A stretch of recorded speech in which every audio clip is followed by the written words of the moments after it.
శాంతి. ఈరోజు 28/7/25 జూలై 28వ తేదీ. ఈరోజు చాలా ముఖ్యమైనటువంటి రోజు. ఎందుకు అనంటే మన యజ్ఞంలో ఈ యజ్ఞ పరిరక్షణకు బాబా కొంతమందిని నిమిత్తంగా చేయడం జరిగింది. అలా నిమిత్తులుగా ఉన్న వారిలో ముఖ్యులు, ప్రేరణకర్త మరియు అందరి యొక్క పాలన కోసం బాబా స్పెషల్గా వారిలో ఎన్నో గుణాలు, శక్తులు నింపినటువంటి ఒక విశిష్టమైనటువంటి పర్సనాలిటీ అనొచ్చు. అలాంటి విశిష్టమైనటువంటి వ్యక్తిత్వం కలిగినటువంటి దీదీ మన్మోహిని గారి పుణ్య స్మృతి దినము ఈరోజు. 1983వ సంవత్సరము ఆగస్ట్ 28 రోజున వారు ఈ దేహాన్ని త్యాగం చేసి బాబా ఒడిలో ఇమిడిపోవడం జరిగింది. మరి మన్మోహిని దీదీ గారు చాలా గుణాలతో సంపన్నంగా ఉండేవారు. చిన్నప్పటి నుండి ఒక పెద్ద పరివారంలో, అంటే జన్మనే ఒక పెద్ద సంపన్నమైనటువంటి పరివారంలో జన్మ తీసుకున్నారు. మరి అలాంటి గుణగణాలే వారిలో ఉండేవి. చాలా దూరదృష్టి, ప్రేమ మరియు లవ్ అండ్ లా, నియమం యొక్క బ్యాలెన్స్ ఉండేటువంటి ఒక తల్లి లాంటి హృదయము. అలాగే ఒక అడ్మినిస్ట్రేటర్ లాగా ఎక్కడైతే నియమబద్ధంగా ఉండాలో మర్యాదలు, నియమాలతో నిండుగా ఉండి, వారి యొక్క బుద్ధి ఎప్పుడు కూడా పరిశీలన శక్తితో నిండుగా ఉండి, ప్రతి ఒక్కరి లోపల ఉన్నటువంటి గుణాలను బయటకు తీసి వాటిని సేవలో ఉపయోగించే వరదానాన్ని నిండుగా ఉంచుకున్నటువంటి అలాంటి మన్మోహిని దీదీ గారి పుణ్య స్మృతి దినము. మరి వారు ఎప్పుడు కూడా ఇప్పుడు ఇంటికి వెళ్ళాలి, లాస్ట్లో దీదీ సంపన్నమయ్యే కంటే ముందు ఇప్పుడు ఇంటికి వెళ్ళాలి అని అనేవారు. అబ్ ఘర్ జానా హే అని. అంటే యజ్ఞం మొదట్లో ఆ సమయంలో మొట్టమొదట ఎవరినైనా కలిసామనుకోండి, ఓం శాంతి అని కలుస్తాం మనము. కాన్వర్జేషన్ స్టార్ట్ చేయంగానే, ఎవరినైనా కలవంగానే ఓం శాంతి అని అంటాము. మరి విడిపోయినప్పుడు కూడా ఓం శాంతి అని అంటాము. కానీ ఆ సమయంలో ప్రతి ఒక్కరికి ఏం గుర్తుండేదంటే ఇప్పుడు ఇంటికి వెళ్ళాలి అని గుర్తుండేది. సో ఎవరినైనా కలిసినప్పుడు ఓం శాంతి అనేవారు. ఎప్పుడైతే విడిపోతున్నారో అప్పుడు అబ్ ఘర్ జానా హే అని అనేవారు అనమాట. సో దీదీ యొక్క ఈ మహామంత్రం ఎంత గొప్పగా అంటే ఆ అబ్ ఘర్ జానా హే అనేటువంటి ఒక పాట కూడా తయారైంది. మరి దీదీ శరీరం వదిలినప్పుడు అదే పాటని తన యొక్క శరీరాన్ని అంతిమ సంస్కారం చేయడానికి ముందు ఆ పాటనే పెట్టడం జరిగింది. అప్పటి నుంచి ఆ అబ్ ఘర్ జానా హే అనేటువంటి పాట ఒక అంతిమ సంస్కారం యొక్క పాటలాగా అయింది. కానీ వాస్తవంగా మనందరికీ కూడా రోజు ఇదే గుర్తుండాలి, అబ్ ఘర్ జానా హే, ఇప్పుడు ఇంటికి వెళ్ళాలి అనేటువంటి పురుషార్థం అనేటువంటిది రోజంతా చేస్తూ ఉందాము. మరి రోజు మన్మోహిని దీదీ గారి గుణాలు ఏవైతే ఉన్నాయో, వారి యొక్క కర్తవ్యాలు ఏవైతే చేశారో, గుణాలతో కూడినటువంటి ఆ వ్యక్తిత్వాన్ని మనం గుర్తు చేసుకునే వీడియోలు కూడా, అంటే రకరకాలుగా వారి యొక్క గుణాలు, శక్తులని మనకి ఆ క్లాసెస్లో వినిపించడం జరిగింది. ఆ వీడియోలు కూడా చూస్తూ ఉండవచ్చు, వారి యొక్క విశేషతలతో నిండుగా ఉన్నవి. మరి రోజు మన్మోహిని దీదీ గారి స్మృతిలో ఉంటూ ఈ రోజంతా కూడా బాబా యొక్క మహావాక్యాలు ఏవైతే ఉన్నాయో వాటిని రివైజ్ చేసుకుందాము. మరి రోజు సాకార రూపంలోని మధురమైన మహావాక్యాలని విందాము. మధురమైన పిల్లలు, ఇప్పుడు మళ్ళీ విశ్వంలో శాంతి స్థాపన జరుగుతోంది.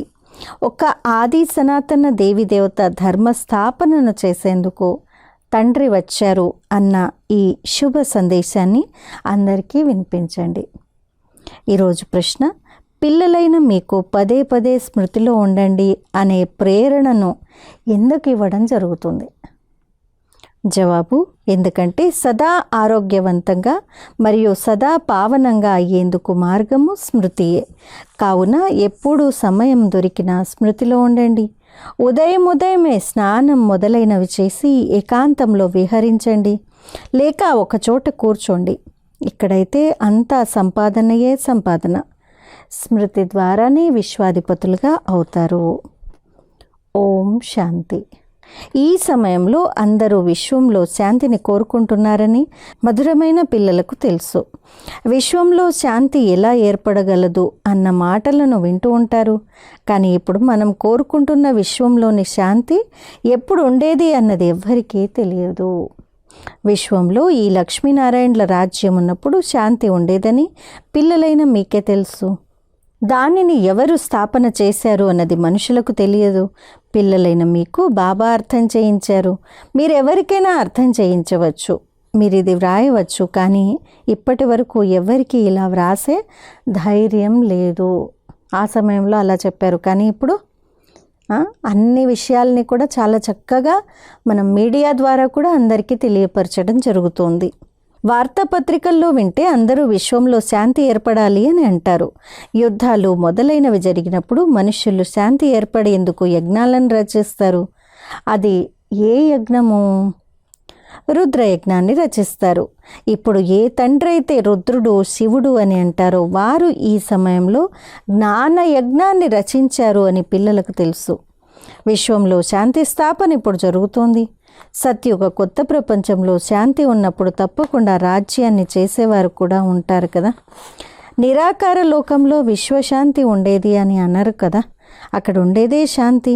మనుషులుండే స్థానాన్ని విశ్వము అని అంటారు. నిరాకార లోకాన్ని విశ్వము అని అనరు కదా. అది శాంతిధామము. తండ్రిని స్మృతి చేయడం ద్వారానే మనం విశ్వాధిపతులుగా అవనున్నామని మీకు తెలుసు. మొత్తం ఆధారం అంతా పిల్లలైన మీ పురుషార్థంపైనే ఉంది. ఎంత సమయం దొరికితే అంత బాబా స్మృతిలో ఉండండి అని బాబా వివరించారు. ఉదయమే లేచి స్నానం చేసి ఏకాంతంలో విహరించండి, లేక కూర్చోండి. ఇక్కడైతే అంతా సంపాదనయే సంపాదన. సదా ఆరోగ్యవంతంగా మరియు పావనంగా అయ్యేందుకు స్మృతి ఉంది. స్వర్గంలో అందరూ నిరోగులుగా ఉంటారని ప్రపంచంలో ఎవరికి తెలుసు? స్వర్గం అనేది ఏంటంటారో ఎవరికి తెలియదు. ఇప్పుడు మీకు తెలుసు. ఎవరు కలిసినా మీరు అర్థం చేయించవచ్చు అని బాబా అంటారు. ఎవరైనా తమను రాజు రాణులుగా పిలుచుకున్నా ఇప్పుడు రాజులు రాణులు ఎవ్వరూ లేరు. మీరిప్పుడు రాజు రాణులు కారు అని చెప్పండి. బుద్ధి ద్వారా కూడా దాన్ని తొలగించుకోవాల్సి ఉంటుంది. మహారాజా మహారాణులైన శ్రీ లక్ష్మీనారాయణల రాజధాని స్థాపన ఇప్పుడు జరుగుతోంది. కావున ఇప్పుడు ఇక్కడ తప్పకుండా రాజారాణులు ఎవ్వరూ ఉండకూడదు కదా. మేం రాజులము రాణులము అన్నది కూడా మర్చిపోండి. సాధారణమైన మనుషుల వలె నడుచుకోండి. వీరి వద్ద కూడా ధనము బంగారము మొదలైనవైతే ఉంటాయి కదా. ఇప్పుడు నిబంధనలు పాస్ అవుతున్నాయి, అన్నీ తీసేసుకుంటారు. దాంతో మళ్ళీ సామాన్య మనుషుల వలె అయిపోతారు. ఈ యుక్తులను కూడా రచిస్తున్నారు. కొందరిది ధూళిలో కలిసిపోతుందని, కొందరిది రాజులు తింటారని కూడా గాయనం ఉంది కదా. కిసికి దబి రహేగి ధూల్ మే, కిసికి రాజా కాయే, కిసికి చోర్ లుటాయే, సఫలీ హోగి జిన్కి జో ధనీకే నామ్ లగాయే. సఫలం ఎవరిదవుతుంది అంటే ఎవరైతే ధని అంటే పరమాత్మ యొక్క పేర్లు ఉపయోగిస్తారు వాళ్ళదే సఫలమవుతుంది. ఇప్పుడు రాజులు ఎవరిది తినరు, రాజులే లేరు, ప్రజలది తింటూ ఉంటారు. ఈ రోజుల్లోని రాజ్యం చాలా విచిత్రమైంది. ఎప్పుడైతే పూర్తిగా రాజుల పేరే తొలగిపోతుందో అప్పుడు మళ్ళీ రాజధాని స్థాపన జరుగుతుంది. బ్రాహ్మణులైన మీరు బ్రహ్మబాబాతో కలిసి విశ్వంలో శాంతి స్థాపన కార్యాన్ని చేస్తున్నారు. ఇటువంటి శాంతి స్థాపనను చేసే పిల్లలు చాలా శాంతచిత్తంగా మరియు మధురంగా ఉండాలి. ఎందుకంటే విశ్వంలో శాంతిని స్థాపించేందుకు మేము నిమిత్తులుగా అయ్యాము అని పిల్లలకు తెలుసు. కావున మొదట మనలో ఎంతో శాంతి కావాలి. మాటలు కూడా చాలా మెల్లమెల్లగా రాయల్టీగా మాట్లాడాలి. మీరు పూర్తిగా గుప్తంగా ఉన్నారు. మీ బుద్ధిలో అవినాశి జ్ఞానరత్నాల ఖజానా నిండి ఉంది. మీరు బాబాకు వారసులు కదా. ఎంతగా బాబా వద్ద ఖజానా ఉందో అంతగా మీరు కూడా పూర్తిగా నింపుకోవాలి. మొత్తం ఆస్తి అంతా మీదే. కానీ అంతటి ధైర్యం లేకపోతే తీసుకోలేరు. తీసుకునేవారే ఉన్నత పదవిని పొందుతారు. ఎవరికైనా అర్థం చేయించేందుకు ఎంతో అభిరుచి ఉండాలి. మనం భారతదేశాన్ని మళ్ళీ స్వర్గంగా తయారు చేయాలి. వ్యాపారాలు మొదలైనవి చేస్తూ వాటితో పాటు ఈ సేవను కూడా చెయ్యాలి. కావున బాబా త్వరగా చేయమంటారు. అయినా జరిగేది డ్రామా అనుసారంగానే. ప్రతి ఒక్కరూ తమ సమయానుసారంగానే నడుచుకుంటున్నారు. స్వయంలోనే సంతోషం లేకపోతే, శాంతి లేకపోతే మరి వారు విశ్వంలో శాంతిని ఎలా స్థాపిస్తారు? మొత్తం మురళి అంతా విశ్వంలో శాంతి స్థాపన కోసమే కదా. ఎంతోమంది బుద్ధిలో అశాంతి ఉంటుంది. శాంతి వరదానాన్ని ఇచ్చేందుకే తండ్రి వస్తారు. నన్ను స్మృతి చేసినట్లయితే తమో ప్రధానమైన కారణంగా ఆత్మ ఏదైతే అశాంతిగా అయిపోయిందో అది స్మృతి ద్వారా సతో ప్రధానంగా శాంతంగా అయిపోతుంది. కానీ పిల్లల ద్వారా అంతగా స్మృతి పురుషార్థం జరగడం లేదు. స్మృతిలో ఉండని కారణంగానే మాయా మళ్ళీ తుఫానులు వస్తాయి. మళ్ళీ మాయా తుఫాన్లు వస్తాయి. స్మృతిలో ఉంటూ పూర్తిగా పావనంగా అవ్వకపోతే శిక్షలు అనుభవించవలసి వస్తుంది. పదవి కూడా భ్రష్టమవుతుంది. స్వర్గంలోకైతే వెళ్తాము కదా అని భావించకూడదు. అరే, దెబ్బలు తిని పైసాకు విలువ చేసే సుఖాన్ని పొందటం ఏమైనా మంచిదా? మోచరా కాకే మాణి ఖానా అని అంటారు. అంటే ఎండిపోయిన రొట్టెని తింది, కానీ అది కూడా చెప్పు దెబ్బలు పడిన తర్వాత దానికి ఏం విలువ లేదు కదా. మనుషులు ఉన్నత పదవిని పొందేందుకు అంతగా పురుషార్థం చేస్తారు. అంతేకాని ఏది లభిస్తే అది మంచిది అని భావించటం కాదు. అలా పురుషార్థం చేయని వారు ఎవరూ ఉండరు. అడుక్కు తినే ఫకీర్లు కూడా తమ వద్ద పైసలు పోగు చేసుకుంటారు. అందరికీ డబ్బులు ఆకలి ఉంటుంది. డబ్బు ద్వారా ప్రతి విషయపు సుఖము కలుగుతుంది. మీరు బాబా నుండి అపారమైన ధనాన్ని తీసుకుంటున్నారని పిల్లలైనా మీకు తెలుసు. పురుషార్థం తక్కువగా చేస్తే ధనం కూడా తక్కువగా లభిస్తుంది. తండ్రి ధనం ఇస్తారు కదా. ఇప్పుడు మీరు పారసబుద్ధి కలవారిగా అవుతున్నారు. పారసపురిలోని పారసనాథులుగా మహారాణులుగా అవుతారు. ఇదెంత సహజమైన విషయము. భారతదేశం స్వర్ణిమ యుగంగా ఉండేది. విశ్వంలో శాంతి ఎలా ఉండేది అన్నది మీరు ఈ లక్ష్మీనారాయణల చిత్రం ద్వారా అర్థం చేయించవచ్చు. స్వర్గంలో శాంతి ఉండేది, ఇప్పుడు ఇది నరకము. ఇందులో అశాంతి ఉంది. మీ విషయంలో మనుషులు ఎన్ని విషయాలు చెప్తూ ఉంటారు, ఎన్నో గొడవలు చేస్తూ ఉంటారు. మీరైతే సోదరులుగా చేస్తారు అని అంటారు. ప్రజాపిత బ్రహ్మ ముఖ వంశావళి బ్రాహ్మణులను గూర్చే బ్రాహ్మణ దేవీ దేవతాయ నమః అని అంటారని అర్థం చేయించబడ్డది. బ్రాహ్మణులు కూడా వారికి నమస్కరిస్తారు. ఎందుకంటే వారు సత్యమైన సోదరులు, పవిత్రంగా ఉంటారు. మరి పవిత్రులపై ఎందుకు గౌరవం ఉంచరు?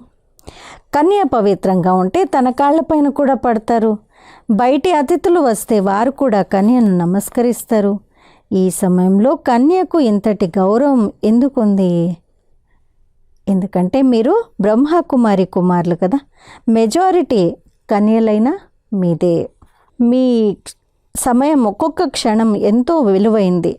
తన్నులు తిని రొట్టెలు తినడం అదేమంతా పెద్ద విషయం కాదు. మీరు చాలా ధనవంతులుగా అవ్వాలనుకుంటున్నారు కదా. మొట్టమొదట ఎవరైతే పూజలుగా ఉన్నారో వారే పూజారులుగా అవ్వాలి. ఇంత ధనం ఉంది కాబట్టి సోమనాథ మందిరాన్ని తయారు చేశారు. అప్పుడే పూజ చేయగలరు కదా. ఇది కూడా లెక్క ఉంది. మీరు తండ్రిని స్మృతి చేసినట్లయితే వికర్మలు వినాశనం అవుతాయి మరియు విశ్వంలో శాంతి ఏర్పడుతుంది. అచ్చా, మీఠే మీఠే సికిలదే बच्चों प्रति माता पिता बाप दादा का याद प्यार और गुड मॉर्निंग. रूहानी बाप की रूहानी बच्चों को नमस्ते. हम रूहानी बच्चों की रूहानी माता पिता बाप दादा को याद प्यार गुड मॉर्निंग और नमस्ते. ధారణ కొరకు ముఖ్య సారము. మొదటి పాయింట్, మనం విశ్వంలో శాంతి స్థాపన చేసేందుకు నిమిత్తమైన బ్రాహ్మణులం. మనం చాలా చాలా శాంత చిత్తంగా ఉండాలి. చాలా మెల్లగా మరియు రాయల్గా మాట్లాడాలి. రెండవ పాయింట్, నిర్లక్ష్యాన్ని వదిలి స్మృతి చేయడంలో బాగా కష్టపడాలి. ఎప్పుడూ హోప్లెస్గా అవ్వకూడదు. ఈరోజు వరదానము సఫలతామూర్త భవ. పరీక్ష పేపర్ గురించి గాబరా పడేందుకు బదులుగా ఫుల్ స్టాప్ను పెట్టి ఫుల్ పాస్గా అయ్యి సఫలతామూర్త భవ. ఎప్పుడైనా ఏదైనా పరీక్ష వచ్చినట్లయితే గాబరా పడకండి. ఇది ఎందుకు వచ్చింది అని ప్రశ్నార్థకంలోకి రాకండి. ఈ ఆలోచనతో సమయాన్ని వ్యర్థం చేయకండి. ప్రశ్నార్థకాన్ని సమాప్తం చేయండి, ఫుల్ స్టాప్ పెట్టండి. అప్పుడే క్లాస్ మారుతుంది, అనగా పరీక్ష పేపర్లో పాస్ అవుతారు. ఫుల్ స్టాప్ పెట్టేవారు ఫుల్ పాస్ అవుతారు. ఎందుకంటే ఫుల్ స్టాప్ అనేది బిందు స్థితి. చూస్తూ కూడా చూడకండి, వింటూ కూడా వినకండి. తండ్రి వినిపించినటువంటివే వినండి. తండ్రి వేటినైతే ఇచ్చారో వాటిని చూసినట్లయితే ఫుల్ పాస్ అయిపోతారు. మరియు పాస్ అయ్యేందుకు గుర్తు వారు సదా ఎక్కే కళను అనుభవం చేస్తూ సఫలతా సితారులుగా అయిపోతారు. స్లోగన్: స్వ ఉన్నతిని చేయాలనుకుంటే క్వశ్చన్, కరెక్షన్ మరియు కొటేషన్లను త్యాగం చేసి మీ కనెక్షన్ను సరిగ్గా ఉంచుకోండి. స్వ ఉన్నతిని చేయాలనుకుంటే క్వశ్చన్, ప్రశ్నార్థకము, కరెక్షన్లు చేయడము, కొటేషన్ అంటే వాళ్ళని కామెంట్ చేస్తూ అప్పటివి ఇప్పుడు గుర్తు చేయడము, వీటన్నిటిని త్యాగం చేసి మీ కనెక్షన్ను సరిగ్గా ఉంచుకోండి. అచ్చా, ఈరోజు అవ్యక్త సూచన: అంతిమ సమయంలో మీ రక్షణ కొరకు మనసా శక్తియే సాధనంగా అవుతుంది. మనసా శక్తి ద్వారానే స్వయం యొక్క అంతిమాన్ని మనోహరంగా తయారు చేసుకునేందుకు నిమిత్తులుగా అవ్వగలరు. ఆ సమయంలో మనసా శక్తి యొక్క శ్రేష్ఠ సంకల్పాల శక్తి ఒక్కరితోనే లైన్ క్లియర్గా ఉండాలి. అనంతమైన సేవ కొరకు, స్వరక్షణ కొరకు మనసా శక్తి మరియు నిర్భయతా శక్తిని జమ చేసుకోండి. అచ్చా, ఓం శాంతి.